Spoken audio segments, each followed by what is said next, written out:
Oi. Alô, pessoal, boa noite. Todo mundo tranquilo? Todo mundo feliz?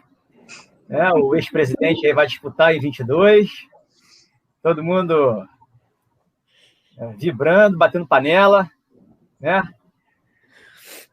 É motivo para comemorar. Confia que é motivo para comemorar.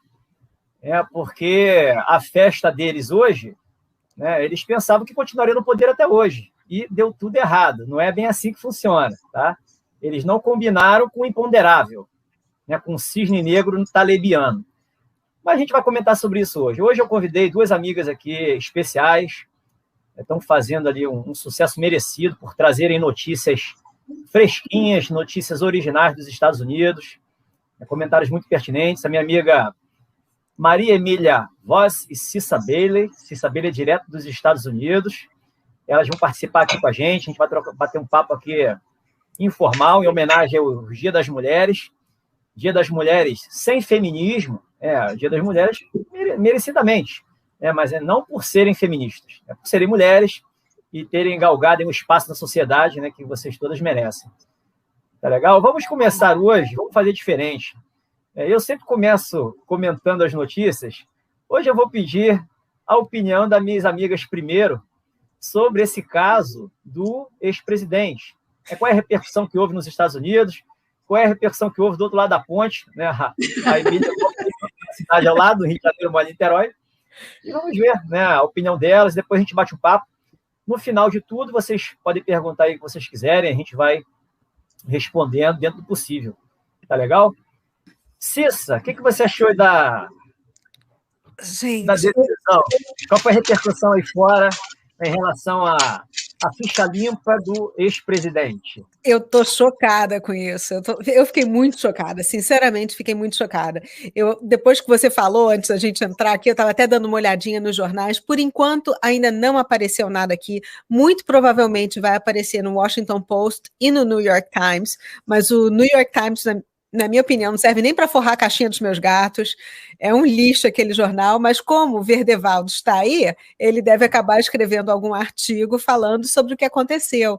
Mas é uma coisa que é impressionante para os gringos, né? Porque você pegar uma pessoa que tinha sido condenada por corrupção e lavagem de dinheiro, que aqui é um crime federal, é um dos poucos crimes que dá cadeia federal. Nós tivemos uma apresentadora aqui super famosa, a Martha Stewart, que foi presa justamente por causa de crime de colarinho branco, e não existe isso de não ser presa, esperar a segunda instância e depois se a Suprema Corte absolver. Isso aqui nos Estados Unidos não existe. A pessoa foi presa por causa de evasão fiscal, ou então de estar mexendo com dinheiro na bolsa de forma um pouquinho ilegal, é preso, vai para a cadeia, cumpre a pena, sai, e aí tudo bem, que depois de cumprir a pena, a ficha fica meia limpa se você for réu primário, essas coisas todas.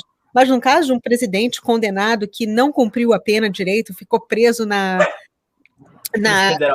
Polícia Federal, quer dizer, nunca foi para a cadeia. Isso é muito estranho e na cabeça dos americanos não entra. Assim, eles não entendem o que está acontecendo. Emília, me diz uma coisa. Oi. Você tem uma grande experiência na caserna, né? Eu sei que você estudou lá junto com hoje gente graúda, gente estrelada. Qual a sua experiência lá da caserna? Mais a realidade brasileira que você vivencia igual a minha aqui. Você ficou surpresa com essa decisão? A gente não gostaria que isso acontecesse. Tem uma cachorrinha aqui, peraí. A gente não gostaria que isso acontecesse, né? Porque nós que temos, inclusive, essa formação militar, somos, em maioria, pela lei e pela ordem. Mas eu estou muito tranquila em relação à política brasileira. É que tocou a campainha e ela está latindo. Eu estou muito tranquila em relação à política brasileira, porque, diferente dos Estados Unidos, o Bolsonaro é um político diferente do Trump. Se você vir como ele posicionou o governo e todas as ações que ele vem tomando, a criação do Conselho da República, todas as atitudes que ele vem tomando, a meu sentimento, ele está tomando conta da situação. Então, quando a gente vê que o ministro do Supremo, e eu vou ter muito cuidado com as palavras, eu tenho muito cuidado de falar da política do Brasil, porque aqui eles, por qualquer coisa, prendem até jornalista que dirá uma arquiteta falando de política. Então, eu tenho muito cuidado, e às vezes, não porque eu não quero dar uma opinião, mas me preservando pela minha integridade, eu não posso falar muitas coisas. Mas quando um ministro da corte, né, ele toma essa atitude, a gente sabe o histórico dele, quem o indicou, a gente conhece como funciona a nossa corte, não nos surpreende que isso venha a acontecer. O que eu vejo no quadro é o seguinte: nós temos uma tentativa de botar a goela abaixo o Molusco, né, como um candidato para enfrentar Jair em 22, vem uma tentativa que, se mesmo assim, se não acontecer o que aconteceu nos Estados Unidos, ele perderia de lavada, porque é uma pessoa que já é uma figura pública que já causou geriza até em quem votou nele, quer dizer, hoje ele já não teria essa representatividade, estão querendo impor, estão querendo alguém para justificar enfrentar o Bolsonaro em 2022. Estão por tudo ou nada. Então, quando liberam... Pode concluir. Quando liberam ele para ser elegível em 2022, estão querendo criar um cenário para justificar a derrota do Bolsonaro. Né? Então, a gente tem que tomar muitos cuidados, né, e muito atentos daqui para frente pelo voto impresso. Isso a gente tem que ir para as ruas, né? A gente tem que exigir uma coisa que já foi aprovada, que é o voto impresso. A gente tem que ter mais... mas as pessoas estão com medo, porque nesse paralelo, não que a doença não existe, eles colocam muito medo nas pessoas de aglomeração, para que elas não façam aglomeração e não vão exigir os seus direitos. Então, quando a gente vê um Molusco sendo elegível em 2022, eu estou numa situação de vamos ver como vai ser a reação do governo. Eu estou na expectativa. Eu vou fazer um contraponto aqui, só para deixar as pessoas gostam de escutar as coisas heterodoxas que eu tiro da cartola, mas, assim, a coisa é muito intuitiva. Alguém, sinceramente, acredita que o ex-presidente tem chance em 2022? Não. Porque só há duas possibilidades. Se continuar como está, é certo que ele será eleito. Sim. Ninguém tem que ter dúvida em relação a isso. Se continuar como está. Né? Ele pode não andar na rua, porque se ele andar na rua, ele será provavelmente alvo de agressões, né, de ovada, e falando na melhor das hipóteses. Mas ele pode não ter popularidade nenhuma hoje. Mas a imprensa vai criar uma narrativa jogando ele lá em cima, e o Stalin já dizia, não importa quem vota, e sim quem controla os votos. Os votos não temos como auditar nossos votos. Exatamente. Então, assim, a continuar como está, o ex-presidente será presidente, o Bolsonaro passará a faixazinha para ele em 1º de janeiro de 2023 e sairá preso. Essa é a lógica do como está. Vai ficar assim? Não. Eu tenho certeza absoluta que não. Também. Não vai ficar assim. Né? Vocês lembram, quando o STF em 2018 foi julgar aquele habeas corpus, né, do Lula, se o Lula ficar preso ou não, né, se ele se liberta ou não, e o Vilas Boas mandou aquele tweet, repercutiu, né, aí gerou uma certa intimidação. Foi em dezembro, né? Foi perto do Natal? Foi em abril de 2018, salvo engano. Não, mas teve um caso do Marco Aurélio também, na véspera do Natal. Isso aí foi outra coisa. Isso aí foi outra coisa. Isso aí foi outra coisa. Ele deu Marco Aurélio deu uma canetada geral, mas aí o ministro lá que estava voltou atrás. Voltou atrás. Exatamente, a pressão foi muito grande. Mas aí o que acontece? O Vilas Boas deu aquela canetada. E hoje, né, com o Bolsonaro no poder, toda a caserna caladinha, enxergando, dia sim, outro também, gente tomando saraivada de borrachada na praia, suas carrocinhas de cachorro-quente fechadas. Agora não tem o choque na praia, até que não tem tido. Mas hoje Bolsonaro postou um vídeo de um senhor lá pescando ou comendo ali perto da beira do rio com as crianças. Chegou a guarda para prendê-lo, para tirar de lá. Só aberrações. Todo mundo vendo passivamente, não acontece absolutamente nada. Isso tem como continuar? Festas, e o povo dentro de casa. Isso não vai continuar. O que as pessoas têm que ter consciência é isso. Né? Quando a gente acorda, quando você vê pessoas ateias, materialistas, né, que acreditam que vivem para buscar o poder, o dinheiro, a influência, né, o prestígio, vivem em função disso, né, do próprio ego, né, é o narciso em pessoa, né, e não enxerga a vida de uma forma mais ampla, né? Esse pessoal vai ficar no jeitinho para tentar conquistar aquilo. Essa é a maneira como eles enxergam a vida. Eles só têm que combinar com quem participa desse cenário. Eu não vou nem falar em espiritualidade, tem que combinar com as forças da natureza, né, com o imponderável, combinar com o Bolsonaro, combinar com as Forças Armadas, combinar com o povão. O povão hoje está com medo. Está com medo por causa do bichinho, está com medo de tomar uma surra da PM ou da Guarda Municipal. Está com medo, está acuado. Mas o povão... medo da picada também, né? Até da picada.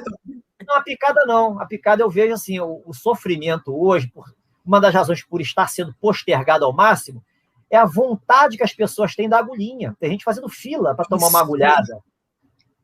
Tem gente defendendo, chamando o Bolsonaro de genocida, porque ele não traz essas agulhinhas mais rapidamente, como se existissem muitas agulhinhas disponíveis. Então, assim, as pessoas, o sofrimento purifica almas. É a forma como eu vejo a situação. E, Renato, eu tenho uma pergunta em relação a isso tudo que está acontecendo aí, porque o Bolsonaro elegeu agora um presidente do Senado e uma presidente da Câmara alinhados a ele. Eles vão fazer alguma coisa? Tem como o Procurador-Geral da República tentar interferir nessa decisão do STF? Tem como esse senador e o presidente do Senado e o presidente da Câmara pautarem o impeachment de alguns desses juízes? Porque isso é absurdo. Para a gente aqui, pelo menos, é. O PGR já recorreu, acho que já recorreu. Pelo menos para fazer, para mostrar ali que ele existe. Eu não sei quais são as intenções de fundo, mas isso aí, eu vejo isso, a situação jurídica do Brasil hoje, eu vejo como uma farsa. É um jogo de cartas marcadas. Ele recorreu por quê? Porque fica feio para ele. O PGR hoje é aquela pessoa que anda no fio da navalha. Ele está indo para o lado que ele vê como mais forte do momento. Hoje, o STF é o super poderoso. Então, tudo ele joga ali junto com o STF. Quando ele fica um pouquinho envergonhado, ele não assina, ele entra o vice, o Humberto Jacques, faz as peças e vai em cima de ministro do governo, do presidente da República, e o Aras não assina. O Aras sai de fininho. Quando é uma coisa assim, o Aras vai e faz. Por que isso? É uma coisa estranha, né? São coincidências da vida, mas o que as pessoas têm que ficar ficar ciente hoje é que o direito, hoje no Brasil, é um direito farsante. O direito hoje é vontade de juiz. É um tribunal extremamente suspeito para julgar qualquer coisa do governo e não se faz de rogado, julga tudo. Comete crime de responsabilidade o tempo inteiro. Pois é, razões para impeachment, existem várias. Cabe à vontade, aí também ficou na vontade do presidente do Senado, para dar andamento. Como está hoje, me perguntaram lá atrás o que eu achava, da mudança do Lira, a entrada do Lira no lugar do Maia, e do Pacheco no lugar do Alcolumbre. 6 por meia dúzia. Não é isso que vai resolver o destino do Brasil. Não é isso que vai fazer o Brasil ser um país de primeiro mundo. Não são essas reformas aí que estão... o Centrão agora tem tantos votos. Não é isso que vai resolver para o mundo do Brasil. Mas se esses caras pautarem o impeachment do pessoal do STF, isso pode mudar, porque o STF está fora do controle. Existem outras coisas. Teria que haver igualdade entre os poderes e não está havendo igualdade entre os poderes. O que a gente vê é que tem um poder que está acima dos outros todos. E tem a PEC, a PEC da Bengala, que é uma coisa que pode acontecer, podem pautar isso. Mas eu acho que o impeachment dos juízes... Pode acontecer porque o Supremo é uma instituição suprema, né? É uma instituição imaculada, mas ela é composta por homens e homens cometem erros. O Supremo não pode ser destituído, mas as pessoas que cometerem erros, sejam elas onde estiverem, no Executivo, no Legislativo e também no Judiciário, elas podem ser sujeitas ao julgamento, a meu sentimento. Eu acho que se for provado que houve erro no seu procedimento, invasão, como é que chama? Mas eu disse que o impeachment tinha que ser pautado. E eu não sei. Mas cabe ao Senado, né? A sequência O Senado só pauta se ele sentir medo do povo. O povo não chega lá. O povo não chega porque a polícia do Distrito Federal fica ali para dar borrachada a mando do Ibanez. Então, ainda tem o medo. Ainda tem o medo da aglomeração. Então, criou-se toda uma situação para que o povo não se manifeste, né? Exatamente. E aí as mídias sociais... E as mídias sociais, que seria um veículo, que foi o veículo que o Jair usou para ser eleito presidente, hoje está como está aí nos Estados Unidos. você é bloqueado, você é cancelado, você tira a tua conta, né? Como já aconteceu com diversas pessoas. Então, a gente está meio entre a cruz e a caldeirinha. Mas eu confio no plano. O negócio... Não, esse plano eu confio também, ó. O negócio é tão feio que eu vejo hoje. Qualquer proposta de lei, de projeto de lei ou de emenda constitucional, eu vejo hoje como... no momento, é um esforço desnecessário. A única razão que eu vejo, por exemplo, Bolsonaro apresentou um projeto de lei para definir o que seria atividades essenciais. Para efeito de... Essenciais foi o que ele falou, é aquilo que é necessário para a pessoa botar o pão na mesa. A questão é, o que adianta você aprovar uma lei se tem um tribunal que faz o que quiser com as leis? Manipula princípios, você distorce a semântica das palavras, inventa o que quiser, você traduz, você manifesta a sua ideologia em função da manipulação que você faz nos textos de lei. Mas ele fez a parte dele, ele fez o que lhe cabe. É isso que as pessoas criticam hoje, eu vejo muitas pessoas batendo no Bolsonaro, aí vamos entrar na questão do plano. Ele fez a parte dele dentro do previsível, dentro da questão da ortodoxia, dentro daquilo que os manuais de direito ensinam. Os manuais de direito falam que o presidente pode apresentar projeto de lei, pode editar medidas provisórias em caso de relevância e urgência, nas matérias previstas na Constituição, pode fazer um monte de coisas, editar decretos. Só não diz os manuais como o presidente recupera um poder que lhe foi usurpado. Só não diz como o presidente deixa de ser sabotado por congressistas gulosos por cargos, gulosos por verbas e por aí vai. Isso os manuais não ensinam. Percebe? Então, assim, essas posturas do Bolsonaro de projeto de lei, projeto de emenda constitucional, a minha leitura em função do plano que eu vejo da geopolítica, que vai dar fim nisso tudo, é distensionar. Ele mostra que ele está agindo, que ele está fazendo o que ele pode, ele demonstra fraqueza. Eu tenho falado muito do Sun Tzu, demonstre fraqueza, evidencie fragilidade, deixe seus inimigos avançarem. Ele demonstra fraqueza e faz aquilo dentro do... Deixa eles errarem. Eles já erraram demais. Já erraram demais. Deixa eles errarem mais. Porque para melhorar tem que piorar. Sem dúvida. Esse pessoal só melhora quando piora. Eles passeiam pela lei de abuso de autoridade, pela lei de crime de responsabilidade e pela lei de segurança nacional o tempo inteiro. Então, assim, deve haver ali uma farta documentação mostrando a ficha corrida que eles têm. Uma ficha corrida informal, porque não tem nada formalizado. Mas isso vai acabar, não tem a menor dúvida. E aí, no gancho, Miriam, vou pegar a Cissa aqui. Dentro dessa ideia que a gente está vendo, Washington sitiada, eu tenho muito batido nessa tecla. Enquanto não houver respostas para Washington, você não pode afirmar que a situação esteja definida, que o Bolsonaro está cego, está refém aqui, como se ele não estivesse ciente de tudo que está acontecendo no mundo, lá na Europa, lá em Mianmar, por exemplo, lá nos Estados Unidos, tudo mais. Exato. Você comentou do PIDES, do PIDES como documento de competência que cabe ao presidente da República americano editar, é um documento de natureza secreta que pode fazer isso, aquilo. Fala um pouquinho disso aí para a gente, contextualiza essa ideia do que está acontecendo nos Estados Unidos com alguma coisa que tem a ver com o que está acontecendo aqui no Brasil. Pois é, olha, primeiro, que eu não bato no Bolsonaro, eu bato no Novo Nhonho e no Novo Alcolumbre, que eu não lembro os nomes deles, porque eu acho que eles é que estão prevaricando, eles têm que pautar esse negócio do impeachment. Mas aqui existe uma coisa que eu não sei se existe aí no Brasil, alguma equivalência, que os PIDs, eles são os Presidential Emergency Action Documents, um documento de ação emergencial presidencial. Então, na história americana, já tiveram vários presidentes que assinaram esses documentos, mas até hoje nenhum foi vazado. Então, assim, tem uns que foram, apesar de não terem sido vazados, foram desclassificados porque são muito, muito antigos, porque esses PIDs começaram a acontecer em 1930 e poucos, mais ou menos, foi um pouquinho antes da guerra, e eles dão poderes enormes ao presidente, ninguém sabe exatamente o que é, mas um desses poderes, de acordo com esses documentos que foram desclassificados, é declarar a lei marcial, mas uma forma secreta de declarar a lei marcial. Então, a gente não... E o Trump, antes dele sair do poder, ele tinha falado, olha, o presidente tem muito mais poder do que vocês imaginam que tenha.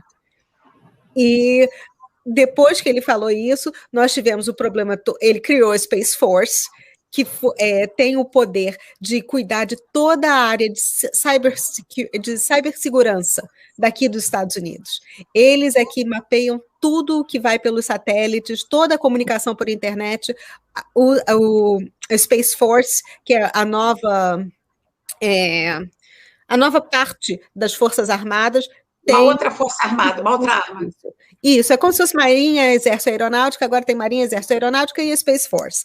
Então, eles é que têm jurisprudência, não é jurisprudência, eles é que têm poder sobre autonomia, a cibersegurança. E aí, como o Trump criou isso, justamente sabendo que iam usar máquinas com sistema meio estranho, porque a última eleição de senadores e deputados já tinha tido alguns problemas na eleição, e todo mundo aqui da parte de inteligência, o Pompeu já tinha falado algumas coisas em relação a essas máquinas, o Navarro já tinha falado algumas coisas em relação a essas máquinas, então eles tinham que dar um jeito de pegar as pessoas no pulo do gato, cometendo o crime. E eles cometeram o crime. Agora, se esses PIDs que dão esse poder de declarar lei marcial, de estado de emergência, porque os Estados Unidos também estavam em estado de emergência no fim do mandato do Trump por causa do vírus chinês.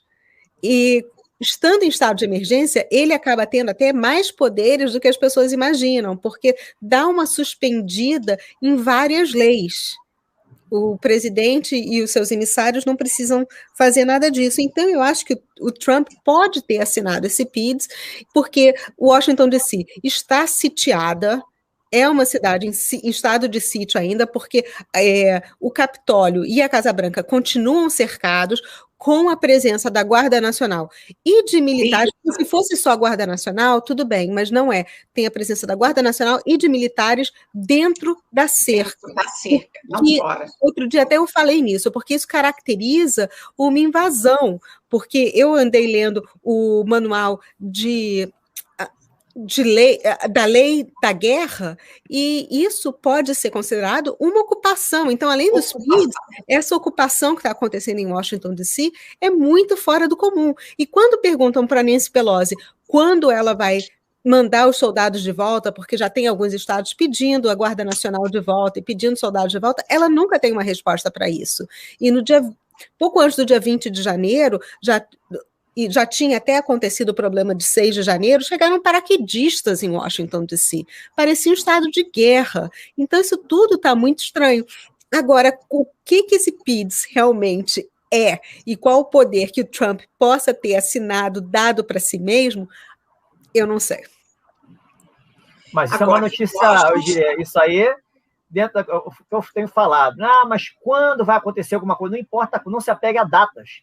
Se apegue aos fatos sem respostas, as questões sem respostas. Enquanto houver questões sem respostas, a confiança tem que ser mantida, né? Porque dentro de uma visão da vida, né, o bem sempre vence o mal, né? E o mal já está perdurando por muito tempo aqui no Brasil.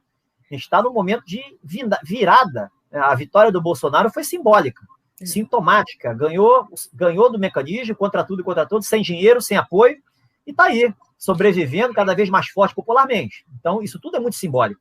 E, Renato, aí o Bolsonaro está morando no Palácio, né? Aqui o Sim. Biden, a porta-voz dele, estava falando que ele não está na Casa Branca, que ele está na casa dele em Wilmington, em Delaware, o que é uma coisa que presidente nenhum faz. Quando eles assumem a presidência, eles têm que se mudar para a Casa Branca, e o Biden ainda não está lá em tempo integral, o que é muito estranho também. E um dos últimos voos, o primeiro voo que ele fez saindo de Washington, D.C. para Delaware, o avião presidencial que ele não saiu com código de Air Force One, Normalmente, sempre que o avião está com o presidente dentro, e não interessa se é aquele grandão que não pode voar para essa base aérea de Delaware, porque a pista é pequena, tem que ir com o avião menor, mas o presidente, estando dentro daquele avião, ele é Air Force One, se for helicóptero, é Marine One.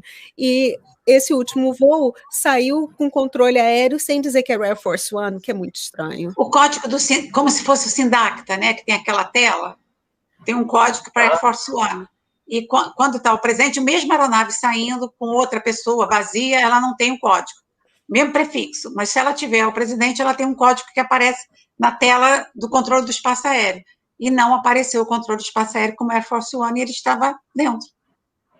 O que importa que a gente está vendo é o seguinte: quanto pior fica, mais rápido é a mudança.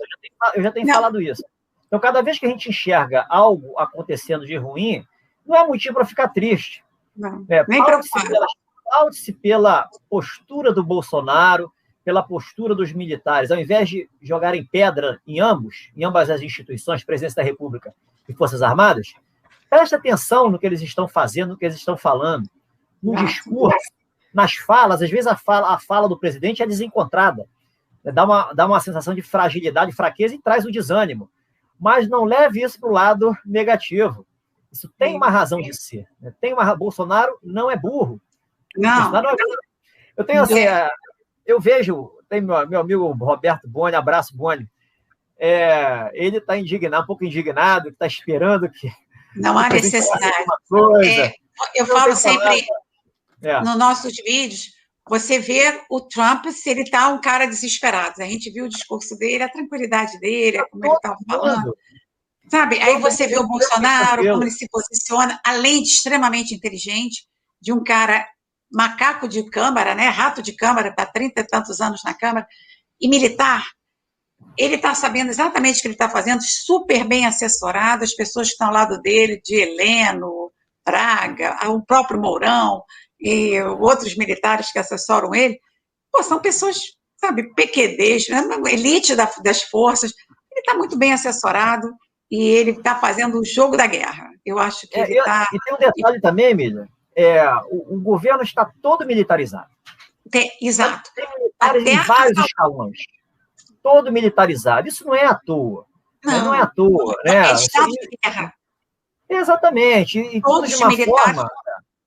As coisas estão acontecendo onde os inimigos avançam felizes da vida. Eu vejo pessoas comemorando. Não, viu o que o José Dirceu falou? Que a esquerda ia tomar o poder sem eleições. Está todo mundo comemorando.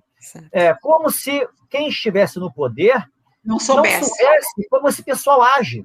Esse pessoal age seguindo a doutrina do Gramsci e fazendo qualquer coisa naquela filosofia os fins justificam os meios. Ou seja, a ilicitude é o que eles adoram, e com essa narrativa do politicamente correta. Só a gente de fora enxerga isso. E quem está no poder não enxerga? Eu acho que a gente tem que dar um voto de confiança para quem está no poder, e a gente entender esse sofrimento de uma forma positiva. Eu não vejo sofrimento. Não, também não, estou tranquilo. Mas as pessoas estão angustiadas, estão sofrendo. Elas sentem uma certa compaixão pelas que estão apanhando, com base em atitudes arbitrárias da polícia, das guardas, rompantes de governadores e prefeitos. E isso realmente incomoda. Mas a gente precisa saber levar isso de uma forma ali mais inteligente e entender o que está por trás disso tudo. A gente está num momento histórico, eu diria, precioso. Talvez o mundo do Ocidente. Não só do Brasil, como do Ocidente, e a gente está vivenciando tudo isso. A gente vai ver esse pessoal cair. Com certeza. Isso não é sonho, isso é mais plausível do que as pessoas conseguem imaginar. As pessoas têm que quebrar essa crença de 40 anos só assistindo falcatruas e sempre estando com a impunidade. A impunidade está ali praticamente visto como sendo absoluta, e isso pauta qualquer visão de futuro. Isso aí tem que ser quebrado. Não necessariamente vai acontecer lá na frente, né? Tem algo maior por trás. Fala aí. Renato, quando você vê, a gente tem que prestar atenção, respirar e ver o movimento das peças como um tabuleiro de xadrez. Ver como que as peças estão se movimentando, como no Brasil, como nos Estados Unidos, porque o que acontece lá reverbera aqui e o que está servindo de experiência aqui, o que aconteceu aqui para o que está acontecendo lá.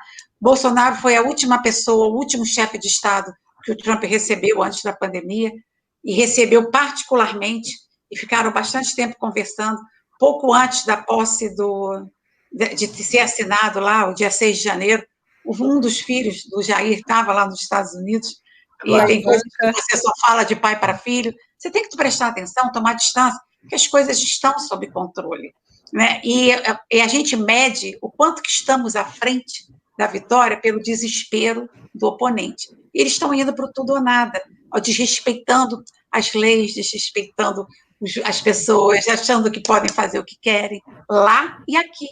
A gente vê o mesmo movimento. Então, eles estão desesperados, então estamos ganhando. E para você ganhar, você leu o Zutizu, você tem que ter calma. Se você conhece o inimigo e a si mesmo, você tem 100% de chance de ganhar. E o Bolsonaro conhece muito bem o inimigo. Miriam, eu vou trazer, complementando o Sun Tzu, eu acho que um livrinho que todo mundo deveria ler, não sei se vocês já leram, Os 4 Compromissos, do Dom Miguel Ruiz. É um espanhol, né? É um filósofo, filosofia tolteca, né? Filósofo naturalizado americano. E dentro dos 4 compromissos, um que ele coloca é o não julgar. Não julgue, não pré-julgue. No seguinte sentido, você está vendo um cenário, né? Mas está todo mundo fazendo juízo de valor. Não conclua, né? Não conclua. O sujeito tem rabo preso, o sujeito se corrompeu, se vendeu para o sistema, e é isso ou aquilo. Não tire conclusões antes do tempo. Às vezes é difícil, porque a gente está sendo frustrado o tempo inteiro por notícias ruins, né? Mas a gente tem que se dar, eu diria, esse benefício da dúvida. A gente tem que se segurar um pouquinho. E é um livro que vale a pena ler, fica aí como recomendação, Os 4 Compromissos, do Dom Miguel Ruiz. Né? Fale, Cícera. Não, e o tempo deles não é o nosso tempo. A gente tem um imediatismo que a gente quer que tudo seja feito hoje, agora. E não é assim. Eles estão vendo o jogo todo, eles sabem qual é a estratégia, eles sabem o momento de agir, que não é esse, não é o nosso tempo. A gente fica nessa agonia, mas... Sabe, vamos aguardar, gente, vamos ter fé, porque a gente votou em homens inteligentes. Não vai ser assim, vai ser aos pouquinhos. E a estratégia da guerra mesmo, é tão bonito que assim, você assistir, quando a gente estuda e você conhece bem sobre guerra também, quando a gente vê a estratégia sendo montada, onde que as coisas estão acontecendo, eles comendo pelas beiradas, proteção do povo, quer nos Estados Unidos, quer aqui, né? Quando você vai vendo o movimento das peças, protegendo a população, dando melhor, e a opinião pública caindo em cima, né? Tudo que você faz é opinião, e a força, eu falo que a imprensa é a 4ª força, né? Nos Estados Unidos tem Space Force, mas também tem a força, a palavra, né? Já desde a época do Gênesis, o maior poder que o Criador nos deu foi o primeiro, ele criou a palavra, primeiro ele fez o verbo. Então a imprensa, ela tem muita responsabilidade sobre o caos e sobre a paz. E a gente tem aqui no Brasil e lá nos Estados Unidos também uma imprensa pegando muito pesado. Nós, eu, você, Cici e muitos outros que tem por aí, é que estamos dando voz aos fatos, né? Desfazendo um pouco, desconstruindo um pouco essas narrativas. Somos passarinhos jogando gotinhas de água na floresta, mas a gente está fazendo a nossa parte. O que eu tento sempre passar para a pessoa, eu e a Cissa, é passar tranquilidade, passar os fatos, né?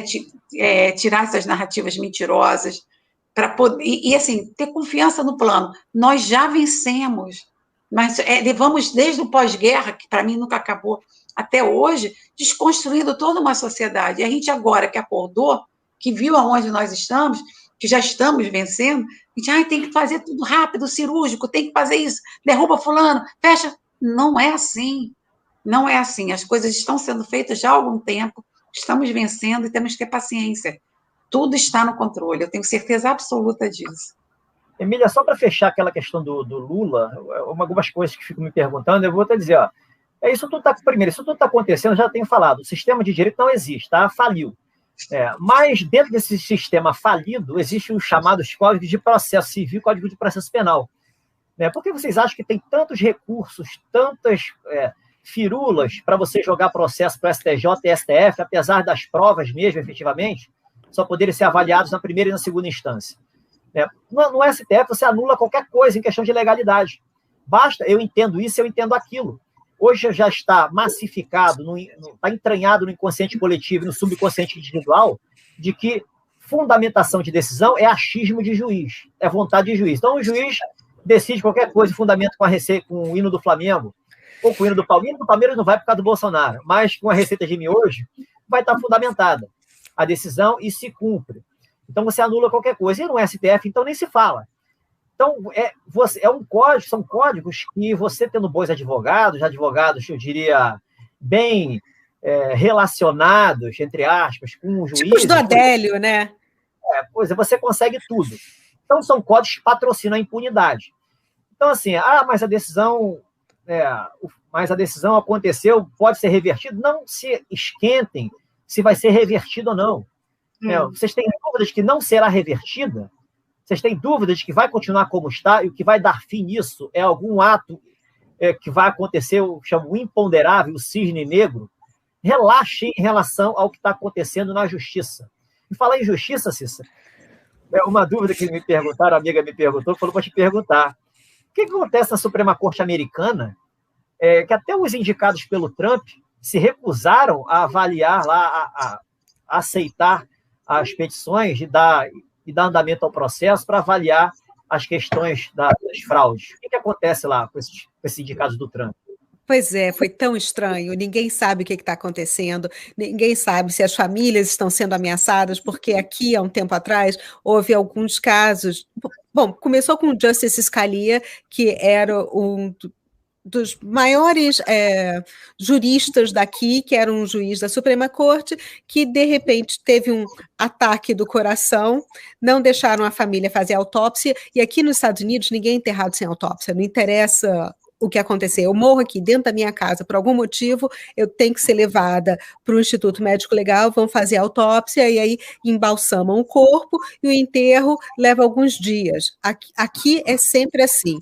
No caso do Scalia, ele era um juiz, teve um ataque do coração, não deixaram fazer autópsia e cremaram ele. Ele era um cara muito católico. Essa cremação foi contra até o que estava no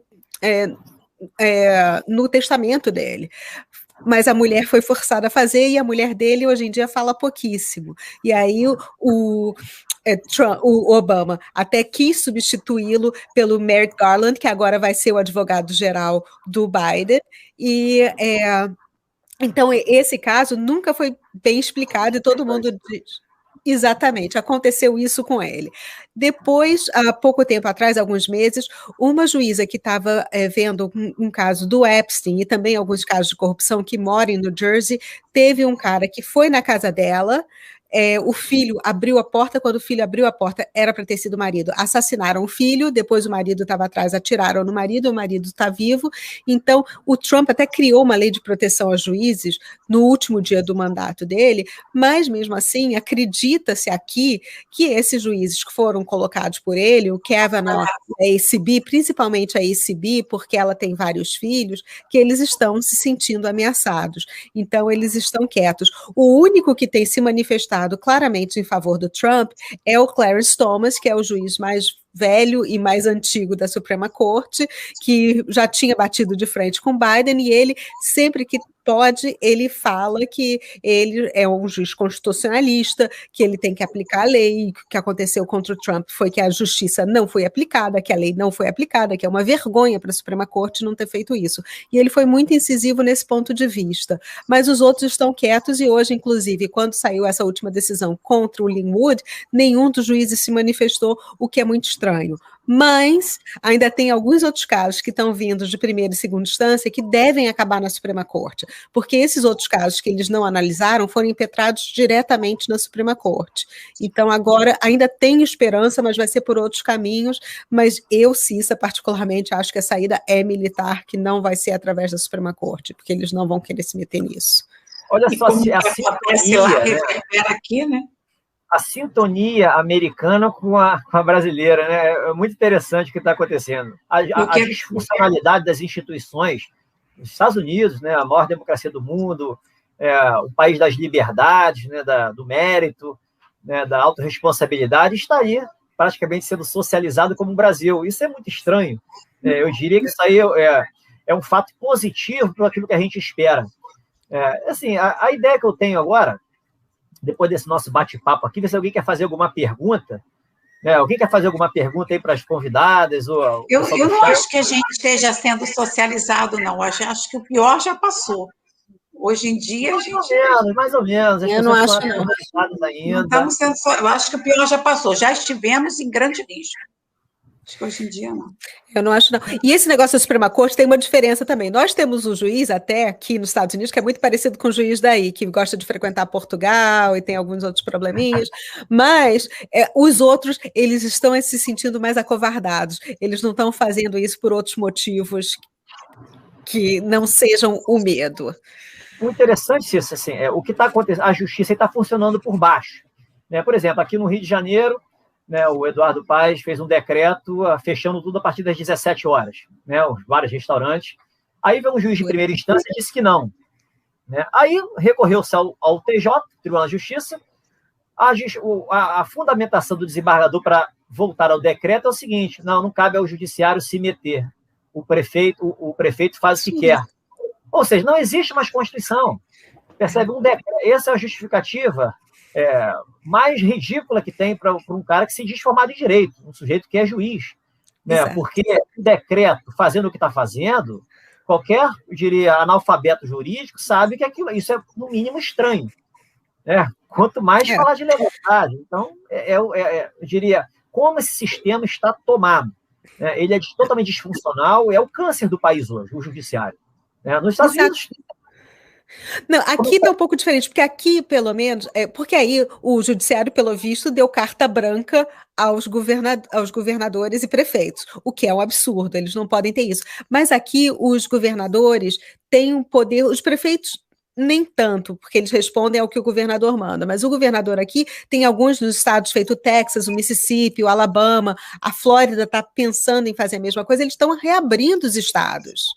E aí, mas nesses estados, a justiça nem foi acionada ainda, porque a maioria das pessoas está a favor, e porque aqui também os juízes não são concursados, eles são eleitos. Ou são nomeados por alguns políticos. Então, tem uma diferençazinha de... Tem interesses também. Então, os do Texas, eles sabem quem é a população, sabem que se eles forem contra, eles não vão ser eleitos de novo. Então, se a população quer que o Estado seja reaberto, eles vão tomar o lado do governador e vão manter tudo reaberto. Tem um superchat aqui. Jordano Benevides. Boa noite, Jordano. Temos que ver além das peças, Biden e Trump. O doutor Renato sabe disso, Agenda 2030. Pois é, né? Verdade. Agenda 2030 aí da ONU, mas essa agenda já mingou. Essa agenda não será implementada. O que está acontecendo agora, nitidamente, são atos de desespero. As pessoas perderam os escrúpulos, estão em desespero. Estão dando as cartadas finais, confiante na ditadura do politicamente correto, nessas narrativas que eles mesmos criam, e quem combate, quem entra no embate contra essas narrativas acaba sendo perseguido, porque hoje o poder supremo da nação está ainda passivo, está só observando, porque não entende que não é o momento de agir ainda. Então a gente tem que ter essa consciência. Mas a Agenda ONU 2030 já era, esqueçam isso, não se preocupem com isso. Pessoal, assim, a gente está com 43 minutos de live, vou encerrar agora por 45, acho que está um tempo bom. Eu queria que as minhas amigas aqui passassem uma mensagem de alento, fizessem o marketing delas do canal. Eu gostaria que todos se inscrevessem no canal delas, no Top das Américas. São notícias quentinhas, frescas, que nenhum outro canal passa em relação ao que está acontecendo lá fora. Notícias confiáveis, tudo bem apuradas, fontes que ninguém tem. Então, Cissa, primeiro. Obrigada, Renato. Bom, a Maria Emília normalmente fala mais sobre o canal, eu deixo esse encerramento com ela, mas olha, hoje é Dia da Mulher e é feito, você falou, femininas, mas não feministas.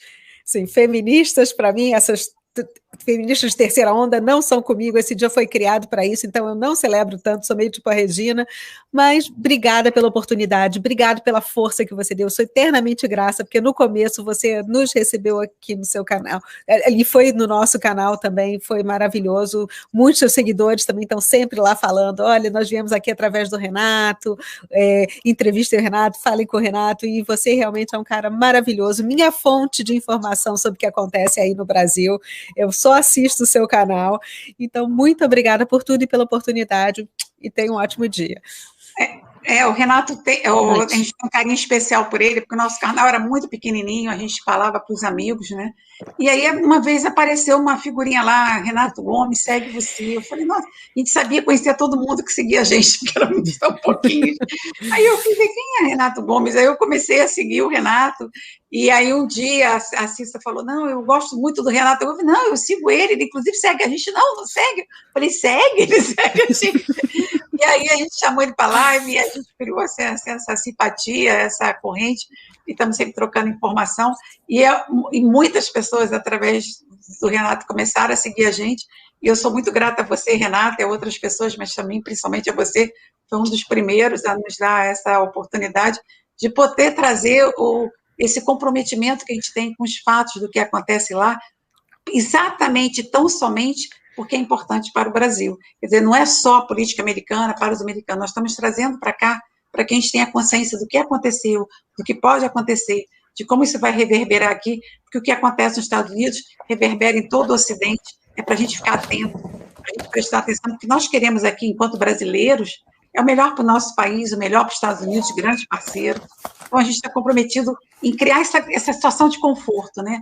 De vocês terem mais paz, terem mais confiança no plano, como diz o Trump, como confiar no processo, vamos ver que tudo caminha para o bem. Nós estamos vencendo, sim, tenha a paz, tenha a calma, porque isso, tudo que está acontecendo faz parte do projeto, e em termos de Brasil e também nos Estados Unidos, eu acho que o comandante está com o timão na mão, e a gente vai estar passando por essas ondas fortes, mas nós vamos conseguir botar o barco no rumo, com certeza. Eu agradeço muito a você essa oportunidade, Renato. Muito obrigada. Eu quero nós três indo para a próxima inauguração do Trump e para a próxima posse do Bolsonaro. Vamos para os bailes, nós três. Olha, eu agradeço aqui que vocês tenham aceitado o convite. É legal porque vocês passam, além de informações muito boas, vocês são otimistas. Né? Vocês trabalham sempre olhando o lado positivo, tentando passar um otimismo. Porque hoje é um dos requisitos para eu assistir qualquer canal. Quem é pessimista não me tem como inscrito, como pessoa que assiste. Né? Então, e a gente tem uma linha de pensamento muito parecida em todas as áreas da vida. Isso é muito bacana. Eu fui o inscrito número 238 do canal de vocês. Hoje está com bacana. Que legal. E eu não acreditava.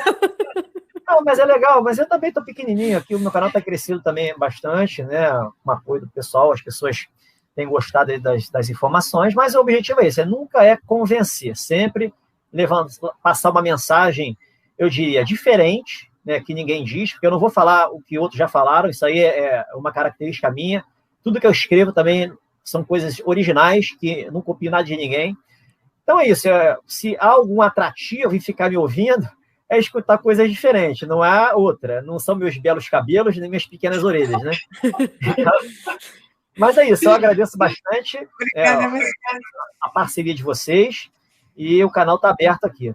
E vocês que estão nos assistindo até agora, obrigado pela audiência. Deem like, podem compartilhar à vontade com os amigos de vocês que vocês acham que vale a pena assistir. Né? E é isso, pessoal. Tudo de bom. Amanhã estaremos de novo. Beijo para vocês. Tudo de bom. Grande abraço. Obrigada.